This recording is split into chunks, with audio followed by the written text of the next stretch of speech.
Welcome to vision India. Telangana రాష్ట్ర వ్యాప్తంగా municipal ఎన్నికల హడావిడి కోలాహలం ప్రారంభమైన నేపథ్యంలో గజ్వెల్ నియోజకవర్గం గజ్వెల్ పట్టణంలో ఉన్నాం. ఆయన ఎవరో కాదు, బీజేపీ తరఫున 2వ వార్డు కౌన్సిలర్గా బరిలో నిలుస్తున్నారు. అందరికీ సుపరిచితమైన వ్యక్తి, ఒక యంగ్ అండ్ డైనమిక్ లీడర్గా చెప్పుకోవచ్చు. వారు మనతో పాటే ఉన్నారు. నమస్తే భాస్కర్ అన్న. సో గజ్వెల్ నియోజకవర్గంలో మొట్టమొదటగా 2014లో గజ్వెల్ ప్రజ్ఞాపూర్ మున్సిపాలిటీ ఏర్పడింది. ఫస్ట్ చైర్మన్గా మీరే ఉన్నారు. వాళ్లకు అప్పుడు ఏ సందేశం ఇచ్చారు, ఇప్పుడు ఏ విధంగా సందేశం ఇవ్వబోతున్నారు? నమస్కారం అండి. 2014 నుంచి 18 వరకు గజ్వెల్ మొట్టమొదటి చైర్మన్గా గజ్వెల్ ప్రజలందరూ కూడా ఆశీర్వదించారు. నేను గజ్వెల్లో ఎన్నో డెవలప్మెంట్ యాక్టివిటీస్లో ముందు వరుసలో ఉండి పనిచేయడం జరిగింది. ముఖ్యంగా గజ్వెల్లో శ్మశాన వాటిక ల్యాండ్ ఏదైతే 5 ఎకరాల ల్యాండ్ ఉందో దాని గజ్వెల్ ప్రజల అవసరార్థము దాని మీద ఒక 10 సంవత్సరాలు కొట్లాడి శ్మశాన వాటిక ల్యాండ్ను గవర్నమెంట్ పైన రిజిస్ట్రేషన్ చేయించి ప్రజలకు అందుబాటులో వచ్చే విధంగా దాన్ని కష్టపడిన మొదటి వ్యక్తిని నేను. అలాగే గజ్వెల్లో ఎన్నో డెవలప్మెంట్ యాక్టివిటీస్లో నల్లాలే కానీ, ఈ రోడ్ వైడనింగ్లే కానీ, ఈ యొక్క ప్రజలకు ఈ పింఛన్ల విషయమే కానీ, షాదీ ముబారక్లే కానీ, పథకాలన్నీ కూడా నేను మున్సిపల్లో కూర్చొని ప్రజలకు అందరికీ అందుబాటులో ఉండి ఎంతో సేవ చేయడం జరిగింది. అందుగురించే ప్రజలు ఇప్పుడు మరొకసారి ఆశీర్వదిస్తారని చెప్పి ధైర్యంతో ముందుకెళ్తాను. మీ ప్రస్తావన టీడీపీ నుంచి ప్రస్తావన స్టార్ట్ అయింది, తర్వాత టీఆర్ఎస్కి వచ్చారు. సో ఇప్పుడు బీజేపీలో చేరినట్టుగా సమాచారం ఉంది. బీజేపీలోకి మారడానికి గల కారణం ఏంటి? 2006లో నేను 1988లో గజ్వెల్ గ్రామ పంచాయతీ కౌన్సిలర్గా మొట్టమొదటిసారిగా ఎలక్ట్ కావడం జరిగింది. రాజకీయంగా దాని నుంచి అంచెలంచెలుగా ఎదుగుతూ తెలుగుదేశం పార్టీ ఆవిర్భావం నుండి నేను పార్టీలో చేరడం జరిగింది. 2006లో చంద్రబాబు నాయుడు గారు ఒక గజ్వెల్లో ఎంపీపీగా బీసీ మహిళ అయింది. చంద్రబాబు నాయుడు గారు నన్ను ఇక్కడ నాయన యాదగిరి ఇద్దరం బీసీ నాయకులం ఉంటుంది. ఇద్దరిని వచ్చి ఒక సర్పంచ్ ఒకరు ఎంపీపీ తీసుకొని గాడిపల్లి భాస్కర్ ఎంపీపీగా నువ్వు సర్పంచ్గా ఉండాలని చెప్పారు. అప్పుడు 2009లో మన గజ్వెల్ కాన్స్టిట్యున్సీ జనరల్గా ఎందుకంటే గత 40 సంవత్సరాలుగా ఎస్సీ కాన్స్టిట్యున్సీ ఉండే, 2009లో ఇది జనరల్ కాన్స్టిట్యున్సీ అవుతున్న కోణంలో కొందరు పార్టీలోనే నన్ను చంద్రబాబు నాయుడు చెప్పినా కానీ పార్టీలో ఎంపీపీ కానియకుండా అడ్డుపడ్డారు. అందుగురించి నేను ఎంపీపీ కాలేకపోయినా అక్కడి నుంచి నేను ఇక ఎన్ని రోజులున్నా ఆ వ్యక్తులు నాకు సపోర్ట్గా చేస్తలేరు కాబట్టి నేను అప్పుడు టీఆర్ఎస్ ఉద్యమంలో కేసీఆర్ గారి ఆధ్వర్యాన నేను చేరడం జరిగింది. ఉద్యమంలో 2009 నుంచి ఎంతో కష్టపడి 2014 వరకు గజ్వెల్లో ఒక శక్తిగా మారి కేసీఆర్ గారి ఉద్యమాల్లో పాల్గొంచుకొని అందరినీ ఇక్కడ కార్యకర్తలను సమాయత్తపరిచి ప్రత్యేక తెలంగాణ రావడానికి నా వంతు కృషి చేయడం జరిగింది. అందుకు టీఆర్ఎస్ కేసీఆర్ గారే కానీ హరీష్ రావు గారు కానీ మొట్టమొదటి అవకాశం ఇవ్వడం జరిగింది. 2014లో అసలు గజ్వెల్లో టీఆర్ఎస్ఏ తక్కువ ఉన్న సమయంలో నేను కష్టపడి ప్రజల మన్ననలు పొంది ఆ రోజు ఇక్కడ టీఆర్ఎస్ జెండా ఎగరేయడం జరిగింది. మలిదశ ఉద్యమంలో కీలక పాత్ర పోషించారు. టీఆర్ఎస్ రావడానికి కూడా మీ వంతు పాత్ర పోషించారని తెలుస్తా ఉంది. సో టీఆర్ఎస్ నుంచి బీజేపీకి రావడానికి గల కారణం ఏంటి? 2014లో మొట్టమొదటి చైర్మన్గా ఎన్నుకున్న తర్వాత 2018 వరకు గజ్వెల్ డెవలప్మెంట్లో విశేషమైన కృషి చేయడం జరిగింది. ప్రజలందరికీ తెలుసు. 2018లో ప్రతాప్ రెడ్డి అనే నాయకుడు 2 పర్యాయాలు అప్పటికే ఓడిపోయినటువంటి వ్యక్తి. అంతకుముందు హరీష్ రావు గారు 50 లక్షల రూపాయలు ఇచ్చి కేసీఆర్ని ఓడగొట్టమని చెప్పిన అటువంటి వ్యక్తి. అలాగే తెలంగాణ వాదంలో ఆయన అసలు కేసీఆర్ గారిని ఇష్టం ఉన్న బూతులు తెచ్చి 2014లో కేసీఆర్ గారు నిలబడ్డప్పుడు ఆయనకు అపోజిట్లో నిలబడి ఎంతో చెడు వ్యాఖ్యలు చేసినటువంటి వ్యక్తి రాష్ట్రం మొత్తం కూడా తెలుసు. అలాంటి వ్యక్తి 2018లో మళ్ళా టీఆర్ఎస్లో చేరి 2018 మున్సిపల్ ఎన్నికలలో మరొక గతంలో తెలుగుదేశంలో ఎలాగైతే నాకు అన్యాయం చేసిందో 2018లో కూడా ఆయన యొక్క కోటరీ వర్గాన్ని అప్పుడే పార్టీలో చేరినటువంటి అందరికి బీఫామ్లు ఇచ్చి మా యొక్క బాగా కష్టపడి గజ్వెల్ డెవలప్మెంట్లో ఎంతో కష్టపడిన వ్యక్తులం అందరం కూడా బీఫామ్లు ఇవ్వలేని పరిస్థితిలో మేమందరం కూడా పార్టీకి రాజీనామా చేసి మేము అప్పుడు బీజేపీలో చేరడం జరిగింది. ఈటెల రాజేందర్ గారిని పెద్ద ఎత్తున గజ్వెల్ తీసుకొచ్చి ఇదే కేసీఆర్ పైన మేము పోటీ చేయించడం కూడా జరిగింది. అప్పుడు తక్కువ టైం ఉన్నట్ల గజ్వెల్లో అంతకుముందు గతంలో 2000 ఓట్లే వచ్చిండే కాన్స్టిట్యూన్సీ అంతా కూడా ఈటెల రాజేందర్ గారిది 67,500 ఓట్లతోటి ఇక్కడ గట్టి పునాది ఏర్పాటు చేయడంలో కీలక పాత్ర వహించాము. సో కేసీఆర్ గజ్వేల్ కాన్స్టిట్యున్సీకి వచ్చిన తర్వాత కేసీఆర్ నియోజకవర్గంలో కేసీఆర్ ఎమ్మెల్యేగా పనిచేశారు, సీఎంగా పనిచేశారు. ఆయన హయాంలోనే మీరు కూడా పనిచేశారు కదా. మున్సిపల్ పురపౌరులో మీకు ఎలాంటి అనుభూతి ఎదురైంది? నేను ఒక కలలు కన్నా ఏంటంటే రాష్ట్ర ముఖ్యమంత్రి గజ్వేల్ ఎమ్మెల్యేగా ఉండడం నా అదృష్టంగా భావించాను. గజ్వేల్లో నవ్వుతో నవభవిష్యత్ అనే రీతిలో డెవలప్ చేద్దామని ముందుకెళ్ళాను. కానీ గజ్వేల్లో ఒక తీరని కలగా మిగిలిపోయింది. గజ్వేల్ బీద ప్రజలకు డబుల్ బెడ్రూమ్ ఇల్లు ఇవ్వలేకపోయినాను. ఎందుకంటే ఆయన ముఖ్యమంత్రి అయినాక రాష్ట్ర అభివృద్ధిలో ఆయన బిజీ అయిపోయాడు.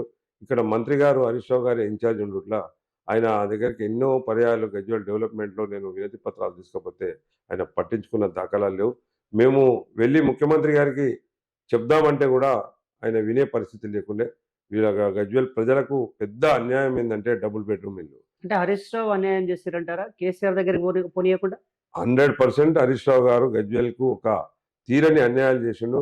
ఎందుకంటే పాండవుల చెరువు ముఖ్యమంత్రి గారు ఉండి 100 కోట్లతోటి ప్రాజెక్ట్ తయారు చేస్తారా, నేను శాంక్షన్ చేస్తా అంటే నేను ప్రాజెక్ట్ తయారు చేసుకొస్తే ఇలా కొమ్మడి చెరువును 100 కోట్లతో డెవలప్ చేసుకున్నాను. గజ్వేల్ పాండవుల పరిస్థితి చూసినట్టయితే ఒకసారి అర్థమవుతుంది. ఎందుకంటే రాష్ట్రంలో ముఖ్యమంత్రి నియోజకవర్గంలో ఎన్ని నిధులైనా పెట్టుకొని చేసే అధికారం ముఖ్యమంత్రి గారు ఉంటుంది. ప్రతి డెవలప్మెంట్లో అడ్డుపడ్డ వ్యక్తి హరీష్ రావు గారు. సో హరీష్ రావు చేసిన నేపథ్యం అయితే మీరు చూసానని చెప్తున్నారు కదా. పాండవుల చెరువు కావచ్చు, గజ్వేల్ డెవలప్మెంట్ కావచ్చు, సిద్దిపేటకి ఎలాగ ఇచ్చారో మన గజ్వేల్ కాన్స్టిట్యున్సీ కూడా కేసీఆర్ ఇచ్చారని చెప్తానే ఉన్నారు. మీ హయాంలోనే అభివృద్ధి జరిగిందని చెప్తా ఉన్నారు. ఇప్పుడు ఏ విధంగా సందేశం ఇస్తారు? అభివృద్ధి అంటే ఐఓసి బిల్డింగ్ కాదు, రోడ్ల విస్తరణ కాదు. బీద ప్రజలకు ఎలాంటి పథకాలు అందలేదు. డబుల్ బెడ్రూమ్ ఇల్లు, అలాగే ముఖ్యంగా ఉద్యోగ అవకాశాలు. గజ్వేల్లో 2 100 బెడెడ్ హాస్పిటళ్ళు పెద్ద ఎత్తున ఇక్కడ ఓపెన్ అవుతుంది అంటే గజ్వేల్ ప్రజలు ఎంతో సంతోషపడి అందులో ఉపాధి దొరుకుతుందని చెప్పి ఏఎన్ఎంలుగా హైదరాబాద్ గజ్వేల్ నుంచి 100 కిలోమీటర్ల దూరంలో ఉన్న ఉస్మానియా హాస్పిటల్కి కానీ హైదరాబాద్లో ఉన్న హాస్పిటళ్లలో పాపం ఆడపిల్లలందరూ కూడా అక్కడ పోయి ఉద్యోగాలు చేస్తున్నారు. వాళ్ళందరికీ కూడా ఒక 42 మంది ఆడపిల్లలకు ఒక లిస్టు తయారు చేశాను నేను. కేసీఆర్ గారి హాస్పిటల్లో ఏఎన్ఎంగా నేను అపాయింట్ చేస్తాను అని చెప్పి గడ్ ఆఫీసర్తో తెలియజేసి లిస్టు తయారు చేసి ఓపెనింగ్ కంటే ముందే నేను ప్రిపేర్ చేయడం జరిగింది. హరీష్ రావు గారు మొత్తం సిద్దిపేట నుంచి ఏఎన్ఎంలను కానీ అందులో గవర్నమెంట్ హాస్పిటల్లో ఉన్న అన్ని ఉద్యోగాలు క్యాజువల్ లేబర్స్ కానీ మొత్తం ఉద్యోగాలను ఆయన భర్తీ చేసి ఎవరు చెప్పుకోపో నేను అని చెప్పి మమ్మల్ని గజ్వేల్ ప్రజలను తీరని అన్యాయం చేసిండు. అందుకే నేను కలత చెంది ఆ పార్టీకి రాజీనామా జరిగింది. సో మీరు అన్నట్లుగానే కలత చెంది బీఆర్ఎస్ పార్టీకి రాజీనామా చేసి బీజేపీలో చేరుతున్నానని చెప్పారు కదా. అంటే మీ ప్రజలకు మీ మన్నన, మీ ఆదరణ ప్రజలకు ఎలా ఉంది? ప్రజలు గజ్వేల్ ప్రజల ఆశీస్సులతోటి, ఎందుకంటే గజ్వేల్లో 5 సంవత్సరాల మున్సిపల్ చైర్మన్గా నేను పరిపాలన గావించడం జరిగింది. 5 సంవత్సరాలలో ఒక్క వ్యక్తిని కూడా ఇబ్బంది పెట్టినట్టయితే గజ్వేల్ పర్మిషన్లే కానీ గజ్వేల్ ఒక అప్పటి మున్సిపల్ మంత్రిగా కేటీఆర్ గారు ఉన్నారు. మాకు 0% కరప్షన్ అని చెప్పి కూడా సర్టిఫికేట్ ఇవ్వడం జరిగింది. ఎందుకంటే ప్రతి నిమిషం ప్రతి క్షణం నేను ప్రజల గురించి అహర్నిశలు కష్టపడ్డా. గజ్వేల్ డెవలప్మెంట్లో నాకు కీలక పాత్ర. కానీ హరీష్ రావు గారు ఇంకా నాకు అండగా లేని ఉండటం వల్ల కొన్ని రింగ్ రోడ్ మెయిన్ ఏంటంటే గజ్వేల్లో రింగ్ రోడ్ 23 కిలోమీటర్ల రింగ్ రోడ్ను ఇప్పటి వరకు కూడా కంప్లీట్ చేయలేకపోయిండు హరీష్ రావు గారు. అదే సిద్దిపేటలో 2 రింగ్ రోడ్లు వేసుకొని కంప్లీట్ చేసిండు. ఎందుకంటే ఆయన చేతి అధికారం ఉంది. గజ్వేల్లో ప్రశ్నించేవారు ఎవరు లేరు. కేసీఆర్ గారు గజ్వేల్ గురించి ఆయన చూడరు. ఎందుకంటే ఆయన 10 సంవత్సరాలలో 10 సార్లు కూడా గజ్వేల్కి వచ్చి ప్రజలకు ఏం కావాలి, ఏం నష్టమైందని కూడా అతను ఇంతవరకు అడిగిన దాఖలాలు లేవు. మీరన్నట్లుగానే ప్రశ్నించే ఒక గొంతుగా బీజేపీ పార్టీలో ప్రశ్నిస్తుందని ఆశిస్తారా? 100% నేను ప్రజల గురించి ప్రశ్నించే వ్యక్తిని. బస్ స్టాండ్ ఆ రోజు గజ్వేల్లో ఒక సీఎం గారి కాన్స్టిట్యున్సీ గజ్వేల్ పెద్ద ఎత్తున, ఎందుకంటే ప్రజల అవసరార్థం గజ్వేల్లో పెద్ద అధునాతనమైన బస్ స్టాండ్ నిర్మించాలని నేను ప్రపోజల్ పెడితే అక్కడ హరీష్ రావు గారు తూప్రాన్ రోడ్డుకు 5 కిలోమీటర్ల దూరంలో బస్ స్టాండ్ కంటి ఈరోజు ఒక బంజరుకోటి దొడ్డి మాదిరిగా దాన్ని తయారు చేసిండు. ఈరోజు అదే సిద్దిపేటలో పాత బస్ స్టాండ్ను 20 కోట్ల రూపాయలు పెట్టి దాన్ని ఒక అధునాతనమైన బస్ స్టాండ్గా ఏర్పరిచారు. ఇదంతా కూడా గజ్వేల్ ప్రజలు గమనిస్తున్నారు. ఈ ఎన్నికల్లో తప్పకుండా టీఆర్ఎస్కు బుద్ధి చెప్తారు. గజ్వేల్ ప్రజలు హరీష్ రావు కూడా బుద్ధి చెప్తారు. సో ఇంకొకటి, ఈటెల రాజేందర్ గారు బీజేపీని వదిలి బీఆర్ఎస్కి వస్తారని ఒక ప్రస్తావన నడుస్తుంది. అది ఎలా చూడొచ్చు? అది తప్పు. ఈటల రాజేందర్ గారు బీజేపీలో ఇలా రాష్ట్రంలోనే ఒక శక్తిగా మారిండు. ఒక బీసీ నాయకునిగా ఎదుగుతున్నాడు. ఆయనకు 100% బీజేపీ అధిష్టానం కూడా ఆయనకు ఆ ప్రియారిటీ ఇస్తుంది. ఆయన ఎలాంటి పార్టీలకు మారే ప్రసక్తే లేదు. బీజేపీలో కొన్ని అవకతవకలు జరుగుతున్నాయి. మల్లగుల్లాలు నడుస్తున్నాయి. ఒక టాక్ అయితే వినిపిస్తుంది. బీజేపీ పార్టీ అనేది మోడీ గారి ఆధ్వర్యాన ప్రపంచంలోనే ఒక శక్తిగా మారిందనేది ఆల్రెడీ ప్రూవ్ అయింది. ఈరోజు ఒక్కొక్క రాష్ట్రాన్ని మనం పరిశీలించినట్టయితే ఒక రాష్ట్రంలో ఒకసారి బీజేపీ వచ్చిందంటే అది రెండోసారి, మూడోసారి కూడా బీజేపీ ప్రభుత్వమే అక్కడ వస్తుంది. మొన్నటికి మొన్న కేరళలో కార్పొరేషన్ ఎన్నికలు జరిగితే అక్కడ మొత్తం కమ్యూనిస్ట్ ఏరియా, కమ్యూనిస్ట్ రాజ్యం అక్కడ కూడా బీజేపీని ఆశీర్వదించి పెద్ద ఎత్తున మేయర్గా గెలుపొందడం జరిగింది. ఇలా దేశంలో ఆల్మోస్ట్ ఆల్ 75% రాష్ట్రాలు బీజేపీ రాష్ట్రాలుగా ఉన్నాయి. రానున్న కాలంలో కంపల్సరీ ఇది మోడీ గారి నాయకత్వంలో ఇక్కడున్న మన తెలంగాణ నాయకులతో తెలంగాణలో బీజేపీ ప్రభుత్వం కంపల్సరీ ప్రజలు ఎదురు చూస్తున్నారు. 29లో కంపల్సరీ బీజేపీ ప్రభుత్వం తెలంగాణలో రాబోతుంది. సో గజ్వేల్ గడ్డ పైన బీజేపీ పార్టీ మీరు బలపరిచినటువంటి అభ్యర్థి మీరు చైర్మన్ రేస్లో ఉన్నారని తెలుస్తోంది. సో మీ మిసెస్ కానీ మీరు కానీ చైర్మన్ పదవిలో ఉన్నట్టు ఆ చైర్మన్ పదవికి మీరు ఆశిస్తున్నారు?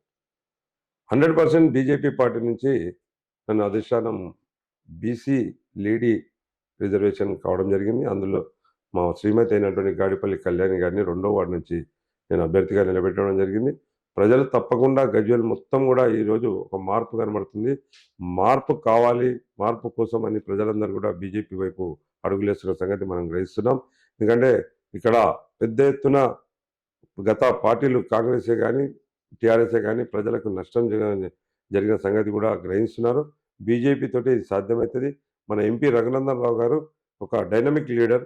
ఎందుకంటే ఆయన ఆల్రెడీ గజ్వేల్లో కాన్సన్ట్రేషన్ పెట్టిండు. ఆయన ఏ అవసరానికైనా గజ్వేల్ నుంచి వచ్చి ప్రజల అవసరార్థం ఏ కష్టాలైనా తీర్చడానికి ముందుంటున్నాడు. మీరు ఎప్పటికైనా ప్రజలలో ముందుండి నడిపించారు, ప్రజల మన్ననలు పొందారు. సో ఆ ప్రజలు మీకు పట్టెం కట్టే విషయంలో మీకు దగ్గరగా చేరవుతారు అనిపిస్తుందా? 100% గజ్వేల్ ప్రజలు నన్ను ఆశీర్వదిస్తారు. ఈసారి తప్పకుండా మెజారిటీ స్థానాలను బీజేపీ పార్టీ అభ్యర్థులను గెలిపించి నా యొక్క చైర్మన్ పదవి కంపల్సరీగా గజ్వేల్ ప్రజలు నాకు అందిస్తారని, వాళ్ళ రుణం తీర్చుకునే 5 సంవత్సరాలు కష్టసుఖాలలో నేనుంటా. ప్రజలకు ఏ అవసరమైనా 24 గంటలు సేవ చేస్తానని కూడా ఈ సందర్భంగా తెలియజేస్తున్నాను. సో ఇప్పటికీ ఆశావాహులు మన పార్టీలో బీజేపీ పార్టీలో ఉన్నారు. గతంలో చిన్నప్పటి నుంచి అంటే పార్టీ కండువ వేసుకొని కూడా అప్పటి నుంచి కష్టపడ్డ వాళ్ళకు బీఫామ్ కన్ఫర్మ్ కాలేదు. మేము ఇక్కడ కాకుండా అక్కడ కాకుండా ఉన్నాము. కాబట్టి మాకు ఎవరైనా ఏమన్నా ప్రోత్సాహం ఇస్తారేమని చూస్తున్నారు. వాళ్ళకి ఇచ్చే సందేశం. పార్టీ అధిష్టానం మన మున్సిపల్ ఎన్నికల సంకల్ప సభలో పార్టీ క్లియర్గా చెప్పడం జరిగింది. ఎప్పుడు వచ్చిరానే కాదు, గెలుపు గురాలకు ప్రాముఖ్యత ఇవ్వాలని. ఎందుకంటే వాళ్ళందరినీ కూడా ఒక 5 మెన్ కమిటీ గజ్వేల్లో ఇవ్వడం జరిగింది. అందులో సీనియర్ నాయకులైనటువంటి ఎన్నురామరెడ్డి గారు, నందన్ గౌడ్ గారు, మరియు మన జిల్లా రథసారథి శంకర్ గారు, మన జస్వంత్ రెడ్డి గారు, రామరెడ్డి గారు, మరియు కొందరు వ్యక్తులతో ఒక కమిటీ వేయడం జరిగింది. వాళ్ళు క్షుణ్ణంగా పరిశీలించి ఒక్కొక్క వార్డుకు 3 అబ్జర్వర్స్ని ఇవ్వడం జరిగింది.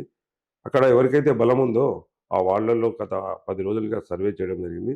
ఎవరైతే జనాలలో పనిచేసే వ్యక్తులకే టికెట్లు నిర్ణయించి నిన్ననే మన గజ్వేల్ నుంచి 40 మంది అన్ని వార్డులలో నామినేట్ చేయడం జరిగింది. ఇప్పుడు స్క్రూటినీ అయిపోయి అందరికీ కూడా స్క్రూటినీలో ఎవరికి కూడా రిజెక్ట్ కాలేదు. కొన్ని వాళ్ళల్లో పోటీ ఉంది కాబట్టి వాళ్ళందరినీ కూడా మేము అక్కడ గెలిచే క్యాండిడేట్లకు టికెట్ బీఫామ్లో అందజేసి అక్కడ ఆశించే ఆశావాళ్ళందరినీ కూడా ఒకే తాటిపై తెచ్చి కలిసికట్టుగా గజ్వేల్ మున్సిపల్లో బీజేపీ జెండా ఎగరేస్తామని తెలియజేస్తున్నాం. సో ఆశావాహులు కూడా వాళ్ళు ఆశించిన రీతిలో పని చేయలేకపోతున్నారని కూడా ఒక గ్రౌండ్ టాక్ వినిపిస్తుంది. వాళ్ళని ఎలా కలుపుకునే మచ్చిక చేసుకుంటారు?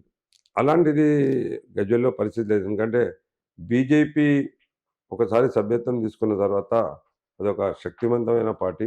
బీజేపీకి వ్యతిరేకం చేసేందుకు ఎవరు కూడా ధైర్యం చేయరు. బీజేపీ కంపల్సరీ అధిష్టాన నుండి పెద్దలు రఘునందన్ రావు గారు రేపు రాబోతున్నారు.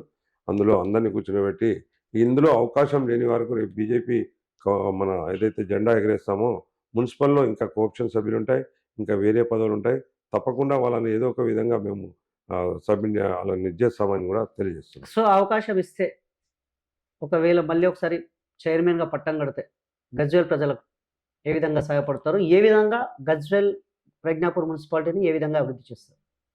గజ్వెల్ ప్రజలు ఆశీర్వదించి ఈసారికి ఇట్లా గజ్వెల్ మున్సిపల్లో బీజేపీ జెండా ఎగరవేయడం జరిగితే గజ్వెల్లో ఫస్ట్ స్థానికేతరులందరినీ కూడా ఉద్యోగాల నుంచి తొలగించి స్థానికులకే న్యాయం జరిగేటట్లు వాళ్ళకు ఉద్యోగ అవకాశాలు కల్పిస్తారని తెలియజేస్తున్నాము. అలాగే మున్సిపల్కి వచ్చే ప్రతి పౌరునికి మనం అవినీతి రహిత పరిపాలన అందిస్తాం. ప్రజలకు పింఛన్లు రాని వాళ్ళకు పింఛన్లే కానీ, డబుల్ బెడ్రూమ్ ఇల్లు రాని వాళ్ళకు మన సెంట్రల్ గవర్నమెంట్ నుంచి మాట్లాడి రఘునందన్ గారితో మాట్లాడి వాటి నిర్మాణంలో కీలక పాత్ర వహిస్తానని తెలియజేస్తూ, గజ్వేల్లో ఒకటి గమనించాలి, మున్సిపల్స్ అంటేనే సెంట్రల్ ఫండ్స్ అన్నీ కూడా వస్తాయి, స్టేట్ ఫండ్స్కు సంబంధం ఉండదు. కాబట్టి మన గౌరవ పెద్దలు మన ఎంపీ గారు ఉన్నారు, ఇంకా నేను గజ్వేల్ మున్సిపల్ను అమృత్ సిటీగా కూడా దరఖాస్తు చేసుకొని ఒకవేళ గజ్వేల్లో ఆ యొక్క అమృత్ సిటీ మనకు శాంక్షన్ అయితే 100 కోట్ల రూపాయల ఫండ్స్ కూడా రాబోతాయి. కాబట్టి ఆ దిశగా నేను అడుగులేస్తానని కూడా తెలియజేస్తున్నాను. ఒకసారి గజ్వేల్ ప్రజ్ఞాపూర్ మున్సిపాలిటీ చైర్మన్గా మీకు అధికారం ఇచ్చారు కదా గజ్వేల్ ప్రజలు, మళ్ళీ ఒకసారి అవకాశం ఇస్తారా లేదా? ప్లస్ ఇంకొకటి, అవకాశం గతంలో ఇచ్చాం కదా, మళ్ళీ ఎందుకు ఇస్తారని కూడా ప్రజలలో ఒక టాక్ వినిపిస్తూ ఉంది. దానిపైన మీ స్పందన. 2014 నుంచి 18 నేను మున్సిపల్ చైర్మన్గా పరిపాలన సాగించినప్పుడు గజ్వేల్లో ఎంతోమందికి మున్సిపల్లో నేను సహాయ సహకారాలు అందించడం జరిగింది. అదే 18 నుంచి 24 వరకు ఎలక్ట్ అయినటువంటి ఏదైతే పురపాలక సంఘం చైర్మన్గా కౌన్సిల్గా ఉన్నారో వాళ్ళందరూ గజ్వేల్లో ఒకటే విషయం ప్రజలు మాట్లాడుకుంటుంటారు. ఫస్ట్ చైర్మనే గజ్వేల్లో ఎంతో పనిచేసిండు, రెండోసారి ఒక పని కూడా కాలేదని ప్రజలే తీర్పు చెప్తున్నారు. ఇప్పటి చైర్మన్ కంటే ఫస్ట్ చైర్మనే గజ్వేల్లో ఎన్నో కష్టపడి పనులు చేసిండు, ఇప్పుడు అవినీతిమైంది మున్సిపల్ అంతా అనేది మొన్ననే విజిలెన్స్ వాళ్ళు కూడా వచ్చి ఎంక్వైరీ చేయడం జరుగుతుంది. మున్సిపల్లో అన్ని ఎంక్వైరీకి నడుస్తున్నాయి. కాబట్టి ప్రజలు నన్ను ఆశీర్వదిస్తారని మరి ఒకసారి నాకు అవకాశం ఇస్తే ఫస్ట్ 14-18 కంటే కూడా ఇప్పుడు అధికంగా కష్టపడి ఇంకా ఎన్నో డెవలప్మెంట్ గజ్వేల్లో రింగ్ రోడ్ కంప్లీటే కానీ ప్రజల అవసరార్థం ఎన్నో కార్యక్రమాలు చేయాలని కూడా ఈ సందర్భంగా తెలియజేస్తాను. ఒకవేళ మీకు పట్టం కడితే చైర్మన్ పదవిగా మళ్ళా మీ మిసెస్ కానీ కళ్యాణకకు కానీ పట్టం కడితే సెంట్రల్ ఫండ్స్ తెచ్చే విధంగా మీరు ప్రయత్నం చేస్తారు? 100% నేను, ఎందుకంటే బీజేపీ కేంద్ర ప్రభుత్వంలో ఉంది కాబట్టి నేను ఇక్కడ రఘునందనరావు గారి ఆధ్వర్యాన్ని కానీ ఈటల రాజేంద్రన్ గారి ఆధ్వర్యాన్ని కానీ తప్పకుండా గజ్వేల్లో మిగిలిపోయిన పనులన్నీ కూడా సెంట్రల్ ఫండ్స్తో కంప్లీట్ చేపిస్తానని కూడా నేను తెలియజేస్తున్నాను. ఒక డైనమిక్ లీడర్ ఎంపీ, మన మెదక్ ఎంపీ వారి ఆధ్వర్యంలో పనిచేస్తుంటే మీ అనుభూతి? నాకు చాలా సంతోషంగా ఉంది, ఎందుకంటే ఆయన మాట మీద నిలబడే వ్యక్తి, ఖచ్చితమైన వ్యక్తి. ఈరోజు 12 గంటల రాత్రికైనా ఫోన్ చేసి అధికారులతో మాట్లాడుతున్న వ్యక్తి. ఇలా గజ్వేల్కు మేము పిలిచిన వెంటనే ఏ విషయంలో అయినా స్పందన కనబడుతుంది.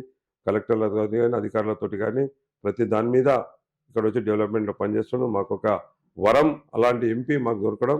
నిజంగా రాబో కాలంలో గజ్వేల్లో రఘునందనరావు గారి ఆధ్వర్యాన ఎన్నో డెవలప్మెంట్లో మేము గజ్వేల్ ప్రజలకు అందిస్తామని కూడా తెలియజేస్తున్నాం. సో గత హయాంలో, గత ప్రభుత్వంలో ముప్పు గ్రామాలు గురి నేపథ్యం అయితే స్పష్టంగా చూస్తారు మీరు కూడా. ఇప్పుడు ఇక్కడ ఎర్రవల్లి కావచ్చు, సింగారం కావచ్చు, సో మన మల్లన్న సాగర్ బాధితులు కూడా కావచ్చు, కేంద్రం నుంచి వచ్చే నిధులు రాలేదు. ప్లస్ ఇప్పుడు గతంలో ఉన్న బీఆర్ఎస్ పార్టీ వాళ్ళ కూడా రిఫండ్ అండ్ రిహాబిలిటేషన్ కూడా కల్పించలేదు కూడా టాక్ వినిపిస్తుంది. వాళ్ళను మచ్చిగా చేసుకునే విధంగా ఏమైనా ప్రయత్నం చేస్తారు? R&R కాలనీ ప్రజలు 14,600 ఓట్లు ఈరోజు గజ్వేల్ మున్సిపల్లో చేరడం జరిగింది. నిజంగా నేను మున్సిపల్ చైర్మన్గా ఉన్నప్పుడు కేసీఆర్ గారి గజ్వేల్లో ఒక సభ పెట్టి ముంపు గ్రామాల ప్రజలు దేవుళ్ళు, వాళ్ళు గుడ్డు గోదా ఇల్లు వాకిలి అన్ని పెట్టుకొని ఈరోజు ఒక ప్రాజెక్టు గురించి మన గజ్వేల్కి వచ్చి నివసిస్తున్నారు. వాళ్ళకు కాళ్ళకు ముళ్ళండితే కూడా నన్ను నోటితోటి తీసి వాళ్ళకి ఎలాంటి కష్టం లేకుండా లక్షల వేల కోట్ల ఫండ్లతోటి వాళ్ళకి అన్ని సౌకర్యాలు ఏర్పరిచి వాళ్ళకు ఉపాధి కూడా కల్పిస్తారని ఆ రోజు వాగ్దానం చేసిన సంగతి గజ్వేల్ ప్రజలకు తెలుసు. సో ఇది మీ హయాంలోనే జరిగింది. మాజీ సీఎం కేసీఆర్ ఉన్నప్పుడు మీ హయాంలో జరిగించింది, మీరే చేశారు దగ్గరుండి. డబుల్ బెడ్రూమ్లు ఇంకా వాళ్ళకు అందాల్సిన ఫండ్ కూడా రాలేదని చెప్తా ఉన్నారు. డబుల్ బెడ్రూమ్ ఎందుకు ఇవ్వలేకపోయారు, వాళ్ళకు రిఫండ్ కూడా ఎందుకు చేయలేకపోయారు? ఈరోజు పాపం వాళ్ళ పరిస్థితి చూస్తే ఎంత దీనమైన పరిస్థితి అంటే, కేసీఆర్ పట్టించుకున్న పాపాన పోలేదు. హరీష్ రావు గారు అసలు వాళ్ళకి కనీస అవసరాలు ఏమున్నాయో కూడా వాళ్ళకు తీర్చలేకపోయాడు. అక్కడ శ్మశాన వాటిక కూడా లేక ఇండ్ల మధ్యనే ఇవాళ శవాలు కాల్చుకునే పరిస్థితి అక్కడ నేను నా కళ్ళతోటి చూస్తున్నా. గత 10 సంవత్సరాలుగా ముఖ్యమంత్రిని వాళ్ళు ఒక త్యాగాలన్నీ చేసి ఇలా ఒక మల్లన్న సాగర్ అనే ఒక పెద్ద ప్రాజెక్టుకు వాళ్ళు త్యాగాల ఫలితమే ఇవాళ ఆ ప్రాజెక్టు. ఈరోజు అక్కడ చూసినట్టయితే 10 సంవత్సరాలుగా ఉన్నట్టు ముఖ్యమంత్రి వాళ్ళ అవసరాలు తీర్చలేదు. అక్కడ ఎంత దుర్భర పరిస్థితి అంటే వాళ్ళకి ప్యాకేజీలు కూడా రాలేదు. గత ప్రభుత్వం అయిపోయినాక ఇప్పుడున్న కాంగ్రెస్ ప్రభుత్వము ఎన్నో కల్లబొల్లి మాటలు చెప్పి 400 కోట్ల ప్రాజెక్ట్ అని, 500 కోట్ల ప్రాజెక్ట్ మీ అన్ని అవసరాలు తీరుస్తామని చెప్పి మొన్న ఇదే ఇన్ఛార్జ్ అయినటువంటి డీసీబీ నర్సారెడ్డి గారు కూడా ఎన్నో వాగ్దానాలు చేయడం జరిగింది. కానీ అవన్నీ కూడా కలలుగానే మిగిలిపోతున్నాయి. వాళ్ళకి ఎవరు కూడా వాళ్ళ అవసరాలు తీర్చే పరిస్థితి లేదు. ఇప్పుడు ప్రజలు ఆ 2 పార్టీల మీద దుమ్మెత్తిపోస్తున్నారు.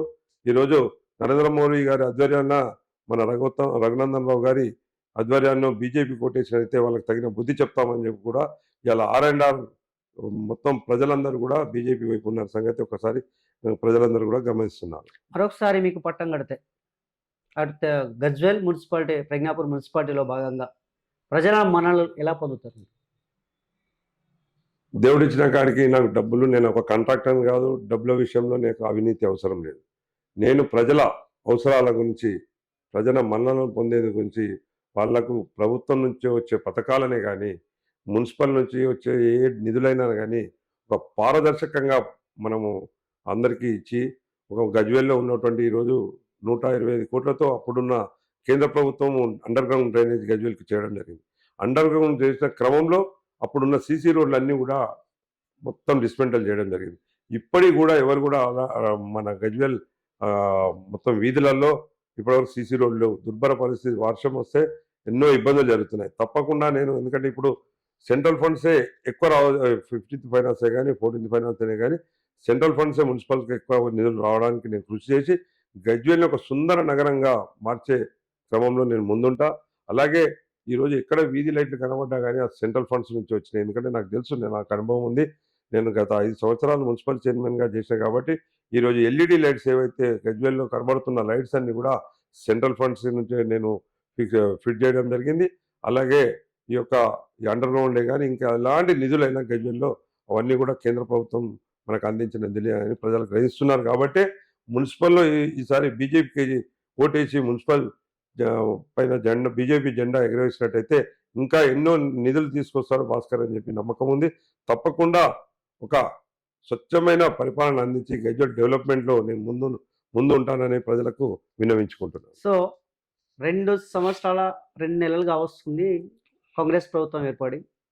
కాంగ్రెస్ ప్రభుత్వం ఏర్పడి మేనిఫెస్టోలో పొందుపరిచింది అభయాస్తాల కింద 6 గ్యారెంటీలు చేపట్టారు. అభయాస్తాలు కాంగ్రెస్ హయాంలో ఎందుకు నెరవేరలేదు? మరి నెరవేరినాయని మీరు అనుకుంటున్నారు? అసలు ప్రజలు నమ్మతలేరు కాంగ్రెస్ ప్రభుత్వాన్ని. ఎందుకంటే 6 గ్యారెంటీలు అన్నాడు, 420 ప్రమాణ పథకాలు అన్నాడు. ఇలాంటివి కూడా ఆ కాంగ్రెస్ ప్రభుత్వం నెరవేర్చేందుకు వాళ్ళ దగ్గర డబ్బులు లేవు. గత ప్రభుత్వమే అని అసలు మన తెలంగాణ రాష్ట్రాన్ని దివాలా తీయించింది. ఇప్పుడు వీళ్ళు ఇచ్చే పథకాలకు కొన్ని లక్షల కోట్లు కావాలి, డబ్బులు అక్కడ అసలే తెలంగాణ లేవు. ఇచ్చిన మాటలన్నీ అబద్ధాలనే మన ప్రజలు గ్రహిస్తున్నారు.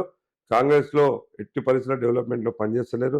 వాళ్ళు ప్రజల వాళ్ళందరినీ కూడా మళ్లిస్తున్నారు. ఏదో ఒక ఇష్యూల మీద మళ్లించి అరెస్టులు చేసి వాళ్ళని చేయాలని ఒక ప్రజలను మొత్తం డైవర్ట్ చేస్తున్నారు తప్ప డెవలప్మెంట్ పైన అసలు దృష్టి పెడతలేరు. ఇప్పుడు కాంగ్రెస్ ప్రభుత్వం వచ్చి 2 సంవత్సరాలు పూర్తయి ఇప్పుడు 3వ సంవత్సరాలు అడుగుపెడుతుంది. గజ్వేల్లో ₹1 కూడా మన స్టేట్ ఫండ్స్ రాలేదు. గజ్వేల్ ఎక్కడున్న గొంగడి అక్కడే ఉంది. నేను ఎన్నో పర్యాయాలు ధర్నాలు చేయడం జరిగింది రింగ్ రోడ్ గురించి. ఇప్పుడు ప్రభుత్వం ఒక 1/2 కిలోమీటర్ రింగ్ రోడ్ను కూడా కంప్లీట్ చేయలేకపోతున్నారు. గత ప్రభుత్వము మన మార్కెట్ యార్డ్లో, మన ఒక వెజిటేబుల్ మార్కెట్ యార్డ్లో ఒక చిన్న ప్లాట్ ఉంటేనే ఒక వ్యక్తికి 1 ఎకరం అలాట్ చేసారు, ఒక ప్రైవేట్ వ్యక్తికి. అలాంటి ఒక రైతు ఈరోజు కేసేసి కనీసం 14 సంవత్సరాలుగా పోరాటం చేస్తుండు. ఆయన ఎకరం జాగా పోతే ఎక్కడో ఆయన స్థలం అడుగుతుండు, దున్నే రైతు. అతనికి న్యాయం చేయలేక ఈరోజు రింగ్ రోడ్ను అలాగే వదిలేశారు. ఈరోజు భారీ వాహనాలు గజ్వేల్ నుంచి పోగుతూ సంవత్సరానికి ఇంచుమించుగా 5-6 చనిపోతున్న సంగతి ప్రజలు గ్రహిస్తున్నారు. ఈ 2 పార్టీలకు ఈ ఎలక్షన్లో తప్పకుండా బుద్ధి చెప్తారు. సో మీరన్నట్లుగానే ఔటర్ రింగ్ రోడ్ కావచ్చు, డబుల్ బెడ్రూమ్ కావచ్చు, పాండవుల చెరువు కావచ్చు, మీ హయాంలోనే అభివృద్ధి జరిగింది. సో మీరు గెలిస్తే గజ్వేల్ ప్రజ్ఞాపూర్ ప్రజలు మీకు పట్టం కడితే సెంట్రల్ ఫండ్స్ ఎంతవరకు తీయగలుగుతారు? గజ్వేల్ అభివృద్ధిలో ఏ విధంగా పాటుపడుతున్నారు? నా ఏంలో పాండవుల చెరువు కానీ రింగ్ రోడే కానీ ఇన్కంప్లీట్ అయింది. దాని గురించి నేను ఎన్నో పర్యాయాలు మంత్రి గారి దగ్గరికి తీసుకెళ్ళడం జరిగింది. మంత్రి గారు అసలు కోఆపరేట్ చేయలేదు. కాబట్టి ఇప్పుడు నేను బీజేపీ నుంచి మన మున్సిపల్‌లో బీజేపీ జెండా ఎగరేసినట్టయితే మన రాష్ట్ర నాయకులు బీజేపీ నాయకులతో సంప్రదించి ఇన్‌కంప్లీట్‌గా ఉన్నటువంటి ఈ యొక్క అన్ని పనులను గూడా త్వరితగతిన కంప్లీట్ చేస్తానని కూడా ప్రజలకు తెలియజేస్తున్నాను. మరోసారి గజ్వేల్ గడ్డ మీద బీజేపీ పార్టీ ఎగురుతుందని ఆశిస్తున్నారు. తప్పకుండా ఈసారి ప్రజలు ఆశీర్వదిస్తారు. గజ్వేల్ మన మున్సిపల్‌లో ఏదైతే ఉందో మన బీజేపీ మున్సిపల్ పైన బీజేపీ జెండా ఎగరేస్తామని ఖచ్చితంగా ప్రజలు నిర్ణయిస్తున్నారు. ప్రజలు ఆశీర్వదించి ఈసారి తప్పనిసరిగా బీజేపీ జెండా మున్సిపల్‌పై ఎగురుతుంది. సో మీ మాటల్లో మీరన్నట్టుగానే నరేంద్ర మోడీ మీ మాటల్లో ఒక చిన్నవాడు. అసలు మనము ప్రపంచంలోనే కొందరు వ్యక్తులను మహా అద్భుతమైన వ్యక్తులను చూస్తాం. అందులో ఒక గొప్ప వ్యక్తి మన నరేంద్ర మోడీ గారు. ఎందుకంటే ఆయనకు నా అంటూ ఏది లేదు. ఈరోజు ఆయన ఒక ముఖ్యమంత్రిగా 3 పర్యాయాలు గుజరాత్‌కి చేసిండు. ఇప్పుడు 2 పర్యాయాలు మూడోసారి ప్రధానమంత్రిగా మన భారతదేశాన్ని పాలిస్తున్నారు. ఒకసారి మనం గతంలోకెళ్ళినట్టయితే భారతదేశ పరిస్థితి మోడీ గారు రానప్పుడు ఎలా ఉంది? ఇప్పుడు ఎలా ఉందో దేశ ప్రజలందరూ కూడా గమనిస్తున్నారు. అలాంటి అద్భుతమైన వ్యక్తి పార్టీలో నిజంగా పనిచేయడం గర్వంగా ఉంది. ఎందుకంటే ఈరోజు మన భారతదేశాన్ని ప్రపంచ దేశాలలోనే ఒక విశ్వగురువుగా తీసుకుపోయే ఆయన ప్రయత్నాలలో ప్రజలందరూ కూడా పార్టీలకు అతీతంగా ఒక మచ్చలేని నాయకుడు, ఒక్క స్కామ్ లేని నాయకుడు ఎవరంటే దేశంలో మన నరేంద్ర మోడీ గారే. ప్రజలందరూ కూడా గజ్వేల్‌లో కమలం పువ్వు గుర్తుకు ఓటేసి నరేంద్ర మోడీ గారి పార్టీ భారతీయ జనతా పార్టీకి మద్దతుగా నిలుస్తామని కూడా ప్రజలు తెలియజేస్తున్నారు. ఈటెల రాజేందర్ చిన్నవాడిలో ఎలాంటి వ్యక్తి? ఈటెల రాజేందర్ అనేవాడు సౌమ్యుడు. ఆయన కేసీఆర్ ప్రభుత్వం నుంచి రాజీనామా చేసి ఛాలెంజ్ చేసి కేసీఆర్ నేను మళ్ళీ అదే కాన్స్టిట్యున్సీలో నేను అత్యధిక మెజారిటీతో గెలుస్తా అని చెప్పాడు. ప్రజలు బ్రహ్మరథం బట్టి బీజేపీ నుంచి ఆయనను పెద్ద ఎత్తున 2,000 కోట్లు ఖర్చు పెట్టి ఆయనను ఓడగొడదామన్నా కానీ రూపాయి చిల్లిగవ్వ కూడా ఖర్చు పెట్టకుండా హుజురాబాద్ నుంచి ఆయన ఎమ్మెల్యే గెలిచడం, అలాగే కేసీఆర్ పైన పోటీ చేశాడు. పెద్ద ఎత్తున ఇక్కడ గెలుస్తాడని ప్రచారం కూడా జరిగింది. కానీ సమయం సరిపోలేదు. ఓన్లీ 1 మంతే అయింది. మళ్ళొక్కసారి మల్కాజ్గిరి ఆయన యొక్క గొప్పతనాన్ని పార్టీ అధిష్టానం గ్రహించి ఆయనకు మల్కాజ్గిరి ఆయన కాన్స్టిట్యూన్సీ నుంచి ఎంపీగా రావడం జరిగింది. ఇంచుమించుగా 4 లక్షల మెజార్టీ తోటి ఆయన ఎంపీగా ఈరోజు సుస్థిర స్థానాన్ని ఏర్పరచుకున్నాడు. చాలా అద్భుతమైన వ్యక్తి. ఆయనకు రాబో కాలంలో రాష్ట్రంలో గొప్ప పదవి కూడా రాబోతుందని తెలియజేస్తున్నారు. సో బండి సంజయ్ మీరు మాటల్లో ఆయన గురించి? బండి సంజయ్ రావు గారు డైనమిక్ లీడర్. ఇలా ఆయన ఆధ్వర్యాన్నే ఈరోజు బీజేపీ పార్టీ బలంగా పునాదులు వేసుకున్న సంగతి కూడా రాష్ట్ర ప్రజలకు తెలుసు. ఈరోజు ఆయన యొక్క హిందూ భావజాలమే కానీ ప్రజలను ఈరోజు మన రాష్ట్రం ఈరోజు బీజేపీ పునాదులు గట్టిగా ఉన్నాయంటే అది బండి సంజయ్ గారి ఆశీర్వాదం అని తెలియజేస్తున్నారు. యంగ్ అండ్ డైనామిక్ లీడర్ అని పిలువబడే మన ఎంపీ రఘునందన్ రావు 2 మాటలు. అసలు రఘునందన్ రావు గారు స్వతహాగా అడ్వకేట్ గారు. ఈరోజు ఆయన ఎమ్మెల్యేగా ఎంతోమంది కేసీఆర్ గారు పక్క కాన్స్టిట్యున్సీ, ఇటు హరీష్ రావు గారు కూడా ముఖ్యమంత్రి పక్క కాన్స్టిట్యున్సీ అయినటువంటి దుబ్బాక కాన్స్టిట్యున్సీలో ఆయన గెలవడం అనేది ఒక అద్భుతం. ఎందుకంటే ఆయన దగ్గర పోరాట శక్తి ఉంది. ఇలా ప్రజలు గ్రహించి దుబ్బాక నియోజకవర్గం నుంచి బై ఎలక్షన్లో ఎమ్మెల్యేగా గెలవడం జరిగింది. తదనంతరం ఆయన ఉన్న 2.5 సంవత్సరాల పాలననే ఒక అద్భుతంగా పాలించి రాష్ట్రంలోనే ఒక పేరు తెచ్చుకున్న సంగతి గ్రహించి ఇప్పుడు ఎంపీగా ప్రజలందరూ కూడా ఆశీర్వదించడం జరిగింది. ఆయన ఒక డైనమిక్ లీడర్. రాబో కాలంలో రగన్నకు ఒక శక్తిగా దేశంలోనే ముద్ర వేసుకుంటాడని కూడా తెలియపరుస్తుంది. సో మీ మాటల్లో మీరు పొందుపరిచిన మేనిఫెస్టోలో భాగంగా గజ్వేల్ అభివృద్ధిలో పాటుపడతారని మేము కూడా ఆశిస్తా ఉన్నాం. మీరు ఎలా ఆశిస్తుంది బాధపడి మేనిఫెస్టోలో పొందుపరిచిన నేపథ్యంలో వాటికి కట్టుబడి ఉంటారు? 100% మేము పొందుపరిచినటువంటి మేనిఫెస్టోలు అన్నీ కూడా, ఎందుకంటే బీజేపీ ఎప్పుడు కానీ చెప్పింది చేస్తే తప్ప తప్పుడు నిర్ణయాలు, తప్పుడు ఆలోచనలు, తప్పుడు ప్రకటనలు ఎప్పుడు చేయలేదు ఇంతవరకు కూడా. అది ప్రజలు గ్రహిస్తున్నారు. మేము ఏదైతే మేనిఫెస్టోలో పొందుపరిచినటువంటి అన్ని అంశాలను తూచా తప్పకుండా గజ్వేల్ ప్రజలకు అందిస్తామని తెలియజేస్తున్నాం. సో ఈ నేపథ్యంలో చూస్తున్నాం కదా, ఖచ్చితంగా గజ్వేల్ గడ్డపై బీజేపీ పార్టీ జెండా ఎగరేస్తాం. బీజేపీ ఇక్కడ నిలబడతాం, ఇచ్చిన హామీలను ఖచ్చితంగా నెరవేరుస్తామని మేనిఫెస్టోలో పెట్టిన విధంగా గాడిపల్లి భాస్కర్ గారు చెప్పడం జరిగింది.